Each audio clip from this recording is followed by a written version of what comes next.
Muy buenas. Hoy vamos a tratar un tema de gran relevancia porque es una realidad que nos encontramos prácticamente en todos los centros educativos y en todos los cursos.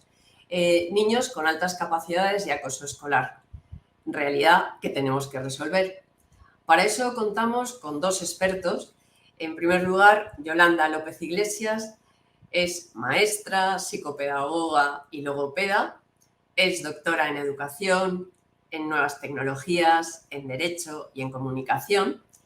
Y lo más representativo es que lleva trabajando más de 15 años en centros educativos y prácticamente todos ellos como responsable del ámbito pedagógico en un conjunto de colegios que están en toda España. Además, es profesora en la Universidad Internacional de La Rioja del máster de altas capacidades y también del máster de acompañamiento educativo. También contamos con Joaquín González Cabrera, doctor en psicología social y metodología de las ciencias del comportamiento. Su característica es investigador. Sus líneas sobre todo se han centrado en el ámbito de los riesgos psicosociales. Ha trabajado desde el terrorismo, sus primeros inicios, creo que por ahí va su tesis doctoral, y el tema del estrés, el tema ya de violencia, acoso, bullying, ciberbullying.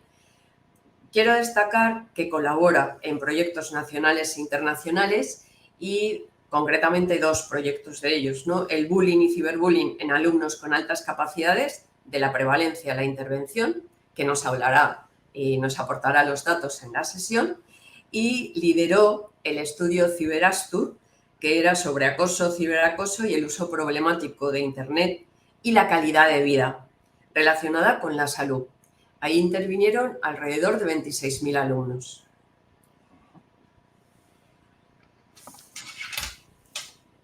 Muy bien, Rosa, pues muchísimas gracias. Yolanda, muy buenas tardes a todos, buenos días, depende de donde se encuentren cada uno de ustedes. Pues vamos a comenzar esta sesión que ya ha articulado de forma magistral Rosa en torno a un eje que va en un continuum desde la convivencia hasta el acoso escolar. Yo creo que es necesario hacer una primera afirmación con contundencia en el que digamos que las situaciones de violencia, de discriminación en la escuela impiden generalmente el establecimiento de una convivencia adecuada, armónica, fructífera, que permita los procesos de aprendizaje, de enseñanza-aprendizaje de forma adecuada, ¿no? Y esa interrelación se ve normalmente malograda por el propio día a día. El conflicto, y que nadie se asuste con esta afirmación, es parte inherente de nuestra actividad como personas. Los seres humanos vivimos en un necesario nivel de conflicto, pero ese conflicto como interacción y construcción social no hay que tenerle necesariamente miedo. El conflicto nos permite oportunidades pedagógicas también para nuestro alumnado para ser capaces de ayudarles a resolver positivamente situaciones que cuando vayan a ser más mayores, cuando se enfrenten en otros ámbitos y situaciones de la vida, puedan tener un repertorio conductual y emocional con el que darles respuesta, adecuadas respuestas, ¿no? Por lo tanto, el conflicto nosotros siempre lo reclamamos desde el punto de vista de la oportunidad de aprender y obviamente en la convivencia hay mucho que aprender y el cole es una parte junto con la familia donde debemos de trabajar todas estas cuestiones. O al menos es la opinión de un servidor, obviamente, ¿no? Cuando todos los que hemos estado de una u otra manera en un centro escolar hemos visto que siempre hay fricciones innecesarias, vamos a decir, afectaciones a esa convivencia, ¿no? Pues el que se empuja puntualmente, el que mira mal, el que se ríe de un chisme, bueno, cuestiones que se pueden sobrellevar y que vamos a decir que son un pequeño punto que afecta al discurrir habitual o normal o a veces hasta ideal de la propia convivencia, ¿no? Cuando a veces, por desgracia, también lo que vemos son situaciones de violencia, ¿vale? Esas situaciones de violencia es porque una persona tiene la intención dolosa de hacerle mal a otra persona de una manera u otra. Cuando esto se produce, lo que hablamos es de violencia escolar, pero aún así todavía no hemos llegado a acoso. La violencia escolar, cuando es mantenida en el tiempo, se produce en una simetría de poder en el que agrede o los que agreden sobre la víctima, las víctimas, ya sea con una conducta, como veremos, de tipo físico, psicológico, social, verbal, directo o indirecto, y sobre todo, y esto es muy importante, se mantiene en el tiempo, lo que podremos estar hablando es de una situación de acoso escolar. Por lo tanto, entre los problemas de convivencia y los problemas de acoso escolar es como si estuviéramos viendo un iceberg. Los problemas de acoso, por suerte, y también por desgracia existen y son esa punta natural que está justamente en la parte de arriba. Y esto lo comento porque en muchas ocasiones, a veces, cuando vemos que un chico o una chica se ha peleado con otro chico o chica y por desgracia en esa pelea ha habido un golpe y ese golpe le ha llevado a alguien a que termine en el hospital, esa situación es terriblemente dantesca, terriblemente perniciosa, terriblemente necesaria, es necesaria una intervención educativa. Pero aun siendo terrible, si es puntual, hablamos de un ejercicio de violencia entre dos compañeros, pero no necesariamente una situación de acoso. Y eso hay que hablarlo con propiedad. Cuando hablamos también de los protocolos y de las actuaciones que llevamos a cabo el Departamento de Orientación, hay que determinar y hablar siempre con propiedad. El acoso, todo comportamiento de acoso es violencia, pero no toda violencia es acoso escolar. Y todo ello obviamente afecta al marco natural de la convivencia, ¿no? Como ya anticipaba, y tampoco sin hacer demasiado, pero bueno, creo que siempre es importante hablar de que existen muchas conductas, ¿no? Del programa DASNE, del proyecto europeo DASNE y de lo que nos dejó el European Bullying Intervention Questionnaire, que es un instrumento muy habitual de medir, se recogen estas 7 grandes conductas, ¿no? Que yo creo que de alguna manera dan cuerpo a todo lo que pueda acontecer. Conductas físicas directas como pegar, físicas indirectas como romper o esconder bienes materiales, verbal directo como insultar o verbal indirecto como hablar de otra persona a otras personas malamente, muy parecido al relacional indirecto, que son los rumores, los temidos rumores en las etapas que nos ocupan, el relacional directo, ignorar, excluir de los grupos sociales, o la psicológica, que también amedrenta mucho, que es el tema de la amenaza. Y ahora, Rosa, si está amable. Esta explicación de acoso, violencia, nos centra en que todos los sujetos, es decir, todos los niños y niñas, generalmente los situamos mucho en la etapa preadolescente y adolescente, ¿no? Como ese inicio donde se da con más fuerza, nos lleva inmediatamente a qué sucede en el aula. Y lo que sucede en el aula es que nos encontramos niños y niñas muy diferentes, porque cada niño es singular y, por tanto, la manera como se va a relacionar y, un punto muy importante, cada uno tiene unas habilidades, unas capacidades, unas dotaciones que son y hacen la diferencia. Toda diferencia es efectivamente enriquecimiento, porque lo vemos en el mundo que nos rodea, pero quizá la clave, ¿no?, de las personas que directamente están en el aula con estos niños es aprender a integrar la diferencia. En este marco, quizá Yolanda nos pueda contar sobre los alumnos de altas capacidades y cómo todo esto se lleva a cabo. Cuando quiera, Yolanda. Pues sí, Rosa, me sumo a hablar de diferencia, ¿no? Porque si definimos quiénes son los alumnos con alta capacidad, podemos hablar de que son alumnos que presentan una actitud sobresaliente o una competencia que los sitúa por encima de los otros alumnos. Es verdad, y cabe resaltar, de que el colectivo de alumnos, de niños, de jóvenes con alta capacidad es un colectivo muy heterogéneo y que por ello debemos considerar de que cada uno es distinto y de ahí que necesite diferentes cosas. Entendemos la alta capacidad desde una perspectiva multidimensional. Estamos hablando de que no solo nos fijamos en el cociente intelectual del alumno, sino que valoramos tanto su creatividad como su rendimiento, como los aspectos socioemocionales. Y esto hace que podamos definir a cada alumno con alta capacidad desde un perfil personal concreto, que es distinto a otros alumnos con alta capacidad y, por supuesto, es distinto a otros compañeros quizás de la misma edad. La alta capacidad se desarrolla a lo largo de toda la vida y hace que estas personas presenten, aunque son un colectivo, como digo, y es importante, ¿no?, entender y recordar, muy heterogéneo, sí que hay algunas características que les hacen distintos al resto.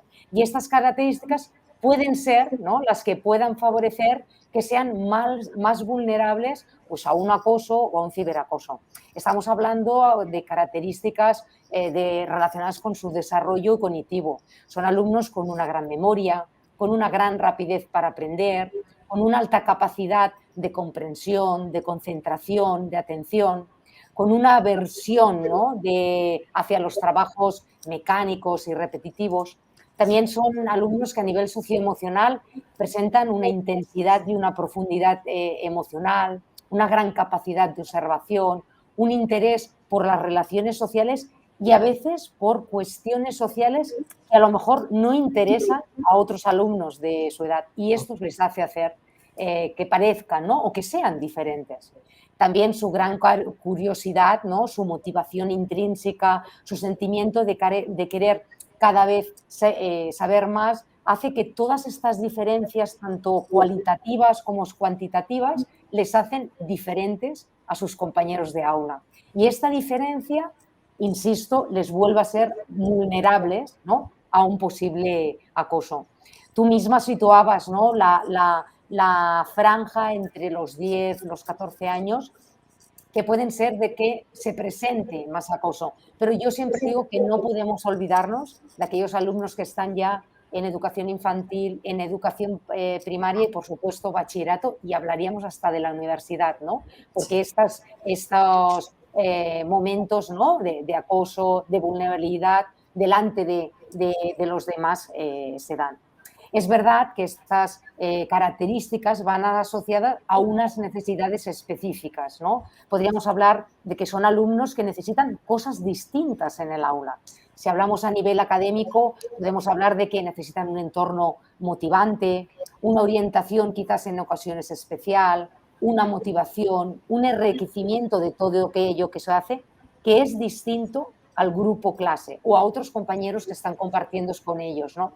También tienen unas necesidades psicosociales, una alta sensibilidad emocional, un respeto y tener las ganas de ser aceptado por los iguales, la necesidad también de una aceptación de sus propias características y necesidades que deben ser acompañadas. Muchos de ellos también pueden presentar una alta intensidad y sensibilidad a nivel tanto intelectual, creativo, psicomotor, emocional, imaginativo. Y por último, estas necesidades a veces les llevan a poseer también unas necesidades de desventajas sociales, ¿no? Como pueden ser dificultades, a veces presentan algún tipo de dificultad en tener habilidades sociales, alguna baja autoestima, pueden presentar también infrarrendimiento académico, ¿no? Y todas estas necesidades deben ser acompañadas desde el respeto por la misma diferencia, no solo de los adultos, ¿no?, que los acompañamos en cada día, sus padres, sus familias, ¿no? Sí, pero todas estas diferencias y necesidades deben ser entendidas y respetadas también por el resto de alumnos. Muchas gracias. Efectivamente, cuando hablamos de algún niño o niña que puede ser objeto de acoso, tengo entendido que no solamente hay víctima y agresor, sino que hay muchos roles implicados. ¿Nos podrías abundar en este tema, Joaquín? Claro, Rosa, cómo no. Bueno, muy interesante todo lo dicho, Yolanda. Me voy a sumar antes, o voy a aportar, si me permitís, un matiz antes de responder a Rosa, para dar testimonio y evidencia de una afirmación que has dicho, de que, por desgracia, la franja de 11-14 es la franja a la que tenemos que prestar más atención sin dejar de lado ninguna, que es otra cuestión. Hace relativamente pocos meses el equipo publicó un trabajo en Psychology in the School con 7.000 chicos y chicas de etapas no universitarias de los 11 a los 22 años. En esas etapas lo dividimos en 4 etapas de la adolescencia: adolescencia temprana, media, adolescencia tardía y adultez emergente. Y lo que vimos en el acoso escolar es que, sin ninguna duda, en esa adolescencia temprana, 10-13 y los primeros años de la adolescencia media, la prevalencia de acoso escolar era altísima y luego iba bajando con el tiempo, siendo relativamente residual, pero habiendo en las etapas de formación profesional. Otros estudios, como bien decía Yolanda, en la universidad también pegan un repunte muchas veces de situaciones de acoso escolar. O sea que, ojo, cuidado siempre, pero para docentes y familias con estas edades, una especial atención y foco, ¿no? Y como bien decía Rosa, por desgracia el problema no es tan simple como a veces yo creo que tradicionalmente se nos ha brindado. Todo el mundo tiene, creo, claro que existe una víctima dentro de este proceso, ya sea como sujeto, como objeto, como bien dice Rosa, pero por desgracia es más complejo, ¿no? Creo que la figura que tenemos ahí viene de alguna manera a acotar una realidad más poliédrica y por tanto creo que más fidedigna a lo que ocurre. Y es que una persona puede ocupar distintos roles en un mismo momento. también hay que pensar que ocupa roles, es decir, no es que sea una víctima, es que ocupa un rol de víctima, por desgracia, durante un tiempo. También hay misión y obligación de todos nosotros desactivar esos procesos, ¿no? Pero una persona al mismo tiempo puede ser víctima, puede ser también agresor y puede ser observadora. Además, puede ser víctima agresora, víctima observadora, agresor observador o, por desgracia, como vemos en muchos estudios, es cada vez más frecuente cuando se tiene esta mirada que las personas sean víctimas agresoras y observadoras, porque los procesos y los circuitos de la violencia impregnan, por desgracia, de una manera bastante masiva todo lo que ocupa, siendo el rol único más prevalente cuando se tiene esta visión el observador. Al observador le dedicaremos, como verán después, algunos minutos porque es sumamente importante para desactivar los procesos de violencia, activar la conciencia y la actuación de los observadores dentro del grupo clase es uno de los elementos que empíricamente se ha visto que mejor funcionan. Crear empatía, y por eso a la izquierda verán ustedes que aparece una serie de subroles relacionados con los observadores. Por desgracia, cuando nosotros les preguntamos a los niños y a las niñas que tienen gran disabilidad social de ser grandes superhéroes, muchos de ellos dicen siempre ser províctimas o muchos defensores. Por desgracia, la realidad dice que si fueran tan defensores y tan províctimas, probablemente en su clase no hubiera tanto acoso, ¿no? Pero también tenemos normalmente entre un 3 y un 6% de niños que aseveran contra su proyección social que defienden al agresor y además lo auspician y lo alientan. Lo que tenemos como misión, yo creo, no solamente es entender que la realidad es más compleja y que no solamente hay víctimas, sino que hay víctimas que también pueden ser agresoras, que todos, la mayoría, somos observadores y que dentro de los observadores lo que tenemos que intentar es que los niños y niñas que tenemos en clase actúen para esa diferencia que hemos dicho y que seguiremos diciendo, que actúen realmente como defensores. Lo diferente diremos siempre que es bueno, tiene valor, pero eso hay que defenderlo. Y para ello, los mejores son los compañeros del grupo clase que se planta frente al agresor y que dice, para, ya está bien, hasta aquí, déjalo en paz, ¿vale? Es uno más, es uno de nosotros, ¿no?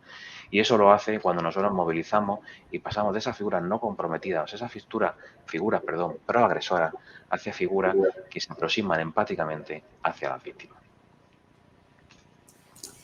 Bueno, después de haber oído, como ha explicado Yolanda, esas consecuencias que, hablando de alumnos y alumnas con altas capacidades, tenían, podríamos quizá compartir que los indicadores hay como 3 bloques, ¿no? A nivel emocional, se da pues toda esa, no solo esa desmotivación hacia la vida en general, ¿no? Sino el estrés, la tristeza, el nerviosismo, no saber exactamente por qué lloran y ser todavía eso como un motivo de estar con menos posibilidades de reaccionar.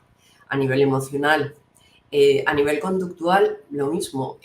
Quizá se da y puede ser un indicador que nos esté diciendo que hay algo distinto, ¿no? Un cambio en sus hábitos, cambios físicos, algo que está completamente como modificando una conducta, pero de una manera como muy extraña. Y social, en ese sentido de que las relaciones sociales se van como perdiendo, ¿no? Que no hay ese resorte para decir quiero buscar amigos, quiero volver otra vez, etcétera, ¿no? Me parece que es importante mostrar, ¿no? Algunos indicadores, que hablaremos de ellos también, para que pues toda esta gente que hoy tenemos aquí lo tenga como punto de referencia y diga, ¿dónde pongo estos tips si se dan o no? Y junto a eso tenemos también cómo afecta a la víctima, al agresor y al observador. Normalmente lo que más llama la atención quizá es la reacción de cómo le afecta al observador, que al final normaliza la injusticia. Algo que aparentemente cuando estás dentro de un aula lo que crees es que los niños y las niñas se van a hacer piña a piñón frente a los que puedan hacerles algún tipo de daño. Y sin embargo, hay mucha gente que está en esa situación de miranda, ¿no? Simplemente el observador. Tanto la víctima como el agresor empiezan a caer en picado, no solo los de altas capacidades, pero en ellos es muy notable todo el tema del fracaso escolar. Luego, consecuencia de esos indicadores que se han movido, ¿no? De emocional y conductual, pues la inseguridad que se genera en la víctima y esa agresividad o esa impulsividad que tiene en sí mismo el agresor, ¿no?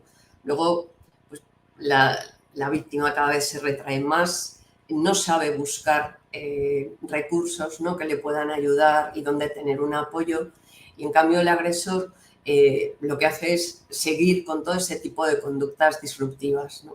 Bueno, me parece que era muy significativo el dar estas pinceladas porque luego las veremos reflejadas al hablar ya qué pasa con estos niños de altas capacidades. Yolanda, Pues, ahí nos puedes decir. Pues mira, Rosa, complementando, ¿no? Y creo que coincidimos muchísimo en estos indicadores, en esta afectación que tiene hacia el alumnado con alta capacidad y que más extensamente también nos hablará Joaquín después explicándonos, ¿no?, el gran estudio que pudo hacer el equipo de UNIR en relación a estos temas. Podríamos decir qué tipo de acoso pueden recibir estos alumnos. Pues yo dividiría como entre dos grandes grupos, ¿no? Aquellos que pueden estar más asociados a un maltrato físico y verbal, donde entran los insultos, donde entran los golpes, donde entran las burlas, ¿no?, donde entran las amenazas. Joaquín ha dicho una frase que me ha gustado y creo que podríamos relacionar con este ejemplo, ¿no?, que Joaquín nos dice: la diferencia es buena, pero hay que saberla defender. Y muchas veces estos alumnos no saben qué hacer delante de un insulto, no saben qué hacer delante de un golpe, no saben qué hacer delante de una burla o una amenaza. Y después hablaríamos de pueden recibir exclusión social. Y cuando hablamos de exclusión social nos fijamos en que los compañeros los ignoran, que no dejan participar o no les dejan participar de un grupo, que cuando se hacen grupos en la clase pues quedan, ¿no?, exentos porque tú eres diferente, ¿no? Y esto es una forma también, ¿no?, de exclusión y de sentirse mal. ¿Qué sucede o qué puede suceder cuando un alumno con alta capacidad es acosado en el contexto más escolar? Pues pueden parecer diferentes cosas. Una es que muchas veces no se atreve, ¿no?, a contarlo por miedo, ni a los profesores, ni a cualquier docente que pasa por el aula, ni a las propias familias. Por eso hay que animar, ¿no?, a denunciar todo aquello que vemos, que creemos que no está bien, ¿no?, desde los primeros cursos, y hablo más en el mundo escolar. También puede llegar a mostrar actitudes de disimulo, ¿no?, o de ocultación para pasar desapercibido. Hay algunos que tienden o adquieren una tendencia en visualizarse, ¿no?, a que nadie le vea, a intentar que nadie le observe, que nadie le escuche, ¿no?, con miedo a quizás a no sufrir este maltrato físico o esta exclusión, ¿no?, social. Otros adaptan a veces alguna conducta disruptiva o presentan algunas oscilaciones, ¿no?, emocionales que dentro del aula y para los padres pueden ser un factor de decir qué está pasando, ¿no? ¿Lo hace para llamar la atención? Y si lo hace para llamar la atención, ¿qué atención quiere llamar de nosotros? ¿Qué hay detrás, ¿no?, de esa conducta disruptiva? Y también hay algunos que hay una cierta o presentan una cierta disposición al sometimiento para ser afectado, ¿no? Seguir con el grupo que le está acosando, que le está excluyendo, porque prefiere eso, ¿no?, a no tener nada de ellos, ¿no? Cierto. ¿Nos podrías ilustrar, quizá, Joaquín, con ese estudio que se llevó a cabo, que me parece que nos va a aportar datos concretos y siempre parece que la investigación confirma todas estas cosas de las que estamos hablando? Sí, Rosa, efectivamente. Por desgracia, en el sentido común, lo que solemos muchas veces los académicos es ponerle evidencia a eso que la perspicacia y la experiencia nos da cuando estamos en la trinchera. Vamos a hablar de alumnado con altas capacidades, le vamos a poner el foco ahí, pero como podríamos poner también en múltiples sesiones el foco a lo diferente. Lo diferente atrae, por desgracia, las situaciones de violencia y de acoso escolar, justamente por esa necesidad de tener que aprender a ser tolerante con lo diferente, ¿no? Y a entender que también todos, por la propia naturaleza de ser seres humanos, tenemos nuestras singularidades y necesitamos también nuestra atención particular, ¿no? Pero bueno, lo primero que queríamos mostrarles era también para contextualizar, porque voy a intentar poner varias frases. Este primer estudio no es un estudio del equipo, es un estudio del profesor Andrade y colaboradores que participaron junto con UNICEF. Yo creo que en el estudio nacional más importante que se ha hecho hasta la fecha, publicado en diciembre de 2021, con más de 49.000 escolares de educación secundaria obligatoria, prácticamente podemos decir que es representativo de todo el país, y eso es muy importante, y que nos viene a decir que aproximadamente entre 2 de cada 10 y 3 de cada 10 niños sufren acoso escolar. Con lo cual, eso es una magnitud muy grande. Si entendemos que tenemos aproximadamente algo más de 2 millones de escolares en esa etapa en todo el país, ¿no? Pues 2 o 3 de cada 10, dependiendo de donde pongamos el punto de corte, es un dato que nos debe hacer pensar muchas veces lo que nosotros afirmamos, que los problemas de acoso escolar, con independencia de las singularidades de cada grupo, es un problema de salud pública, porque afecta a una cantidad enorme de chicos y de chicas. La pregunta que nos deberíamos hacer, y la pregunta que nosotros nos planteamos un proyecto nacional que tuvimos la suerte de que nos concedieran y del que participó y también fue líder del mismo, el profesor Javier Turón, otros compañeros que hoy ya el proyecto ha finalizado, pero que no se siguen estando como el profesor Machín Barrera, la profesora Jessica Ortega, etcétera. Intentamos responder a la pregunta de qué pasaba en España, porque en general es un dato discutido si los chicos y chicas con altas capacidades sufren más, menos o igual el acoso escolar que el grupo de referencia, el grupo, vamos a decir, sin altas capacidades. La sensación que teníamos y la sensación de la experiencia era que estos chicos parecía que tenían una prevalencia mayor del problema. Esa fue un poco la hipótesis inicial, ¿no?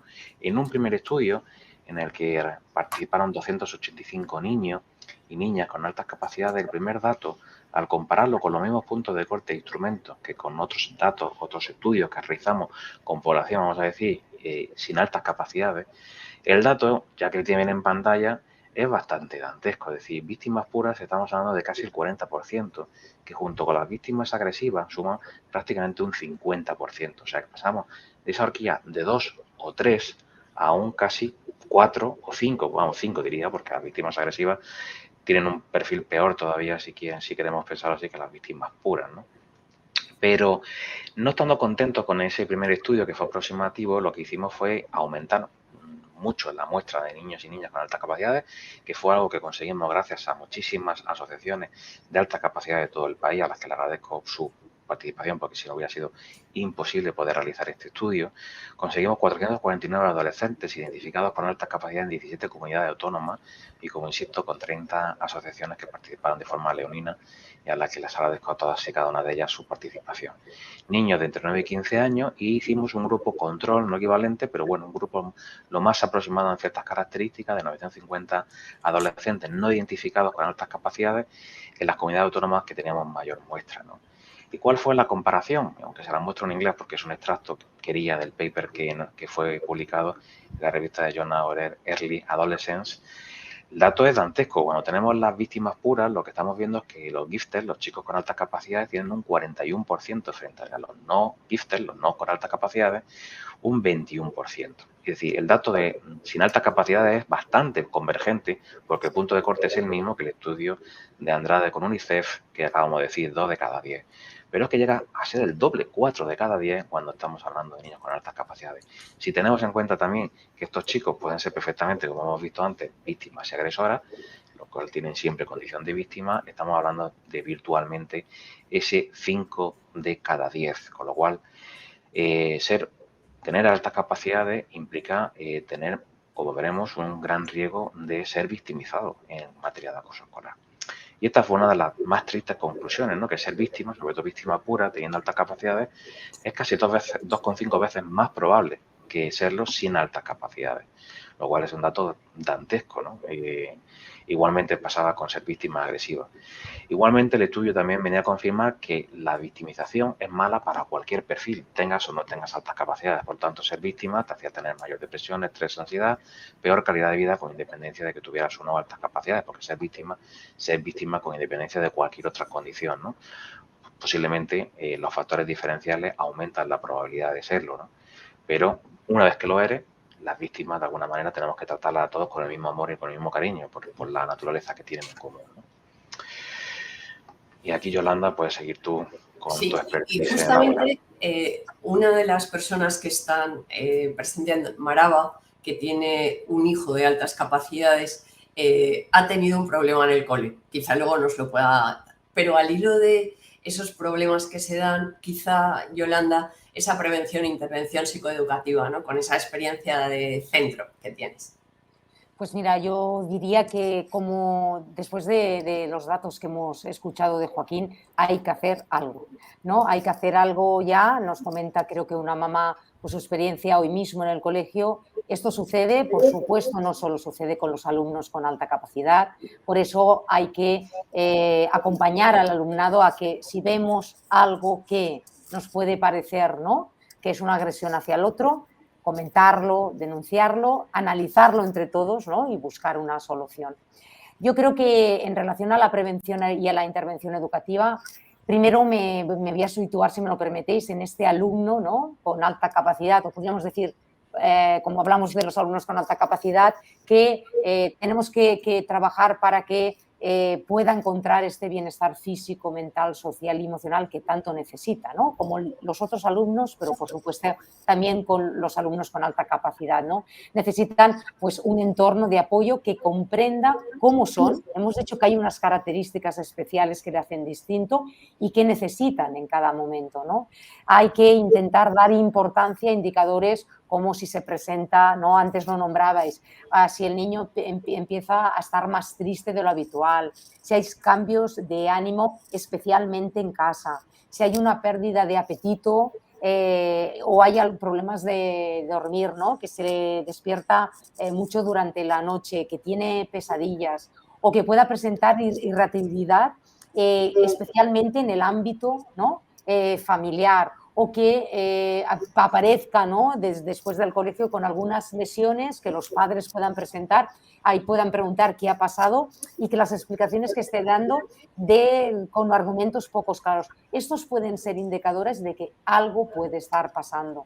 De ahí es que desde las escuelas, desde las familias, tenemos que trabajar para garantizar la seguridad, ¿no? Hay que garantizar que todos los niños crecen y aprenden en un entorno seguro, ¿no?, trabajando, ¿no?, como bien sabes, Rosa, ¿no?, y que bien trabajas tú, desde la personalización del aprendizaje, desde la importancia de poner palabras, ¿no?, a todo aquello que nos pasa y no solo fijarnos en las dificultades que siempre encontramos en el aula, sino, y especialmente en este alumnado, en empoderar, ¿no?, en dar valor a todas estas fortalezas que presentan, que los hacen distintos, pero que no por ello, ¿no?, tienen que esconder, ¿no? Diría que en el centro escolar es fundamental, ¿no?, la mejora y continuar mejorando la comunicación entre escuela y familia, ¿no? Hay que abrir las puertas a las familias, que puedan entrar, que puedan contarnos, especialmente si ven algún tipo de estos indicadores que puedan ser, ¿no?, aquel punto para que observemos más en el patio, para que observemos en la clase, ¿no? O sea que este intercambio, ¿no?, entre escuela y familia debe ser una cosa principal. Y después, como centros educativos, diría de que, uno, no hay que cerrar los ojos, ¿no? No hay que tener miedo a decir que en nuestros centros hay estos conflictos, porque nos decíamos, ¿no?, es algo inherente casi entre las personas, pero sí que como centro educativo debemos establecer o tener un plan anti-bullying del centro, para que nos prepare de, si hay casos, saber cómo tenemos que actuar, para actuar lo más rápido posible, ¿no? Y esto tiene que ser un plan que analice qué intervenciones debería hacer todos aquellos agentes que formamos parte de la comunidad educativa. Hablamos de profesores, del equipo directivo, de psicólogos y, por supuesto, siempre a las familias. Porque a veces desde las escuelas, cuando intentamos dar respuesta a conflictos, acoso, dejamos de lado a las escuelas, a las familias. Y aquí es algo para enfocarlo y creo que coincidimos, y si no luego podemos hablar con ellos, de este trabajo conjunto, multidisciplinario de todos, porque a todos nos interesa que esto no suceda en las aulas, ¿no? Por otro, yo creo que hay que atender al alumnado con alta capacidad, hay que escucharlo, hay que darle oportunidades enriquecedoras que son las que necesitas y hay que tener en las escuelas también desarrollar programas de sensibilización que hablen de las emociones, que pongan en las emociones, y yo también diría, aparte de las emociones, que hable de las responsabilidades de cada uno, que hable del respeto, que hable del compañerismo, ¿no? Y el cuidado de uno mismo y el cuidado también de los demás. Es cierto que al hilo han salido muchas cosas que ya hacen referencia, ¿no?, a ese qué podemos hacer. A nivel personal, pues es verdad que cada padre, cada madre puede trabajar en sus hijos todas estas características. Hay una frase que es muy, muy característica, que es lo de la tolerancia a la frustración. Otro término también que es verdad que hay que trabajarlo es la resiliencia, pero quizá hay todo un apartado que es hacer conscientes a nuestros hijos y en el cole a nuestros alumnos de que las acciones tienen consecuencias, ¿no? Por eso esa evaluación de qué consecuencias tiene tu actuación concreta, ¿no? ¿Qué has hecho? Cómo cada una de las... me gustaría que quizá ya como para ir terminando, que tanto Yolanda como Joaquín me dierais algunos tips, sobre todo para que esta gente que nos está escuchando y que sabe que tenemos relación directa con el caso, puedan decir, bueno, a nivel familiar, ¿qué podemos hacer? O como centro educativo, ¿qué puedo hacer? Porque es verdad lo que acaba de decir Yolanda. El centro educativo, a mí me ha pasado haciendo auditoría pedagógica en un centro educativo, la directora del centro me dijo, aquí no hay. Y pensé, hay, ¿no? Entonces, esa situación se da, ¿no? Entonces, algún pequeños tips que nos pueda decir qué podemos hacer. Yolanda, por favor. Pues mira, yo insistiría en observación de todos pues todas las personas que acompañamos a los niños, los docentes en el aula, en el patio, en el comedor. También os diría esa observación de estos indicadores que pueden alertar a las familias de que algo está sucediendo. Y cuando nosotros como familias detectamos de que algo está sucediendo, acudir a los colegios, comentarlo con el tutor, con el docente acompañante de ese grupo, de ese alumno, y decir, en casa pasa esto, pasa algo en la escuela, porque esta información también puede ayudar al docente, al profesor, al especialista de una materia, pues a tener una mirada un poco como especial hacia lo que está sucediendo. Yo diría que es básico esta continua, ¿no?, información entre colegio, familia, escolar. Y después, como dices, ¿no?, yo creo que aquel centro escolar que coge como bandera de que aquí esto no pasa, yo diría que bien que no pase, ¿no? Pero yo creo que más es las fuerzas en este establecimiento, en esta capacidad de tener un gran programa, yo diría preventivo, y después un plan de anti-bullying, anti-acoso, que nos ayude a trabajar todas esas actitudes que no se deben dar en las aulas. Y, por supuesto, trabajar esta diferencia, ¿no? Como, insisto, ¿no?, como decía Joaquín, que la diferencia es buena, pero hay que saberla defender, y que esa defensa sea de que la entendamos, ¿no? Que si hay otras personas que tienen unas capacidades cognitivas distintas o que tienen una alta intensidad, una alta sensibilidad, que sean entendidos dentro de ese perfil, ¿no?, que lo describe como alumno. Estupendo. Joaquín, aporte. Pues ciertamente es que Yolanda ha hecho ahí prácticamente un pack fusión global de todo y ha sido brillante. Entonces, bueno, solamente quizás por resaltar, hacer énfasis en que la experiencia que llevamos desde el equipo de investigación son más de 350 coles evaluados y más de 110.000 niños ya. Y lo que sí puedo asegurarle a cualquier director o directora es que en su centro hay acoso escolar. Eso es lo que puedo asegurarle con total rotundidad. La diferencia es la prevalencia, la incidencia, la estabilidad del problema, ¿no?, junto con el acoso, ciberacoso y otros riesgos de Internet, ¿no? Pero concretamente en el acoso y en el ciberacoso son problemas tan prevalentes que no podemos pensar que no se dan. Lo que no nos podemos tampoco agarrar es que los protocolos de acoso no se activen y por tanto la inspección educativa no nos señale con que hay 1, 2, 3, 4 casos solamente, ¿no? Es una forma de verlo quizás demasiado protectora y conservadora y necesitamos ser valientes y muchas veces los centros lo son, otras veces no lo son y hay que valorar cuando, y se lo digo a ustedes familia, cuando los centros escolares hacen diagnósticos y participan sus hijos, es una decisión valiente porque mirar la realidad implica también el convencimiento necesario de cambiarlo y mejorarlo. Yo huiría y me preocuparía mucho más cuando los centros no hacen ese tipo de diagnósticos, que además deberían de hacerlo para poder establecer todas esas medidas de prevención y de intervención necesarias, ¿no? Entonces, es mi reflexión particular después de muchos años viendo esta realidad, ¿no?, en los centros. Cierto. Y quizá para rematar, ¿tenemos alguna pregunta?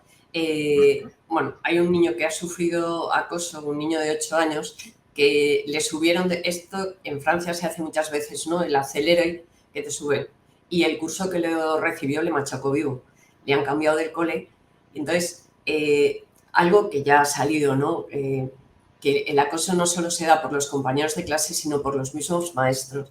Esa formación, ¿no?, de aceptar la diferencia, la frase, ¿no?, la diferencia es buena, pero hay que saberla defender, está también por los propios padres, porque a veces también, ¿no?, tienen como una resistencia a decir, no, que no se distingue en nada, y con los profesores, igual que creo que en el aula nos volcamos mucho con los alumnos que tienen dificultades y dices, vale, vamos a trabajar este aspecto tal. Y esos que tienen que se salen por arriba también lo necesitan, porque si no, ese no llamar la atención, ¿no? La transparencia de esta diapositiva tan gráfica, ¿no?, del final de la discusión, ¿no?, que está como levantando la mano para preguntar, pero a la vez es como su propia mano le está señalando diciendo, ojo, ¿no? Entonces, bueno, hay que hacer un plan de formación potente, pero no me gusta la palabra concienciación, pero creo que sí que es importante, ¿no? La diferencia enriquece. De hecho, la naturaleza es diversa, es muy variada y eso es lo que justamente nos da toda esa diversidad que vemos, todos esos enriquecimientos por ahí, ¿no?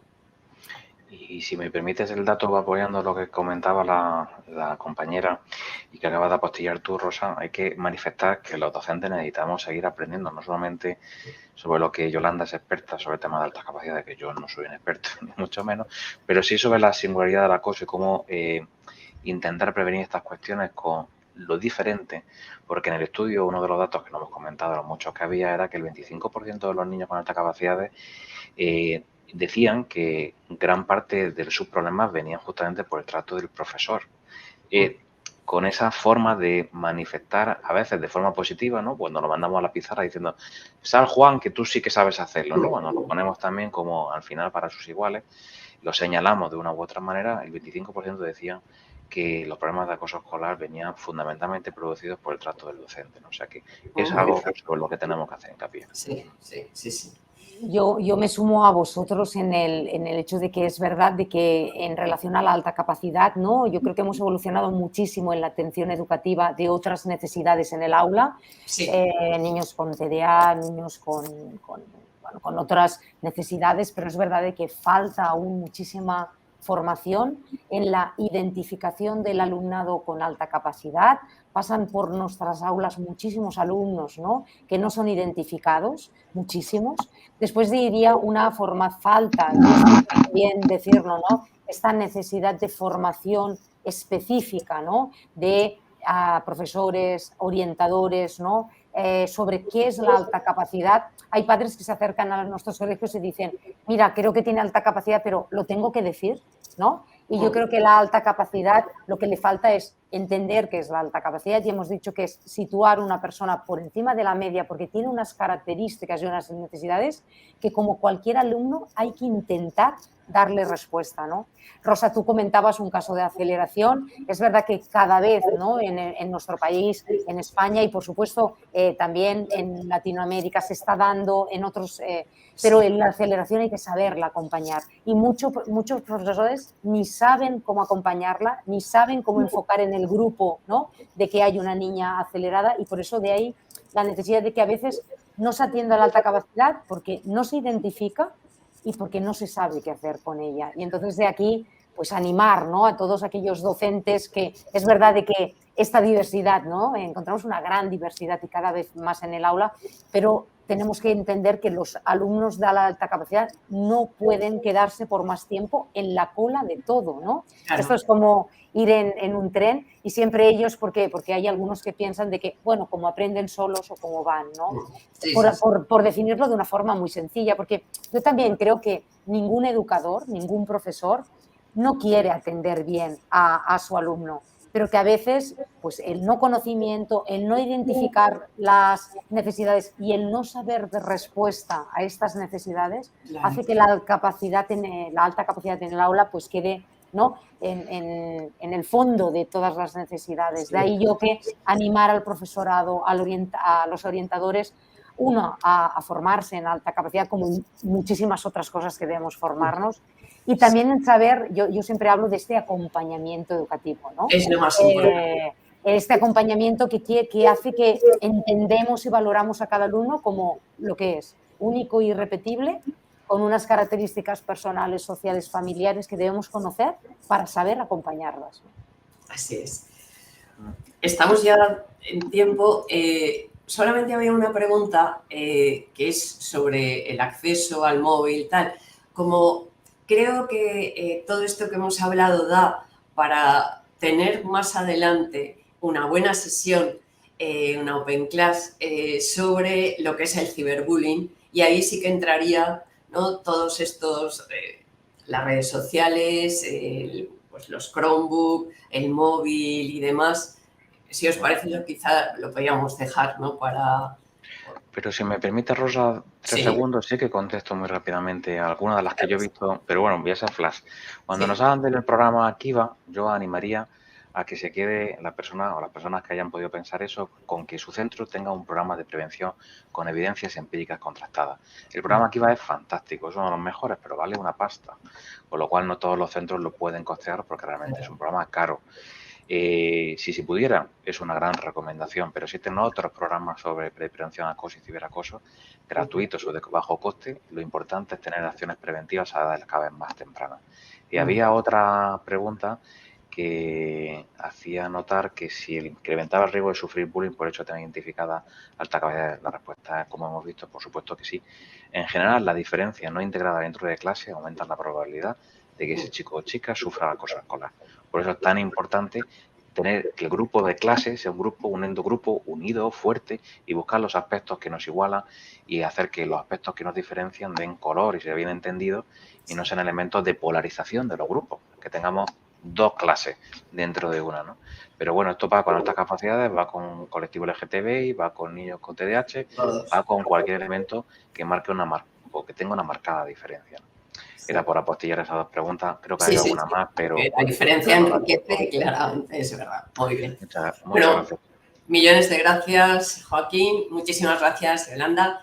Ha sido un gusto poder contar con vosotros en esta Open y espero que a todas las personas que han asistido, pues por lo menos tengan ahí ese gusanillo de me voy a formar un poco más, voy a ver cómo hago, y sobre todo todos los que nos dedicamos a educación, el tema del acompañamiento educativo es lo más importante, descubrir a cada uno cómo es y quererle como es. Bueno, muchísimas gracias a todos. Vale, gracias, compañera. Gracias. Bye. Gracias.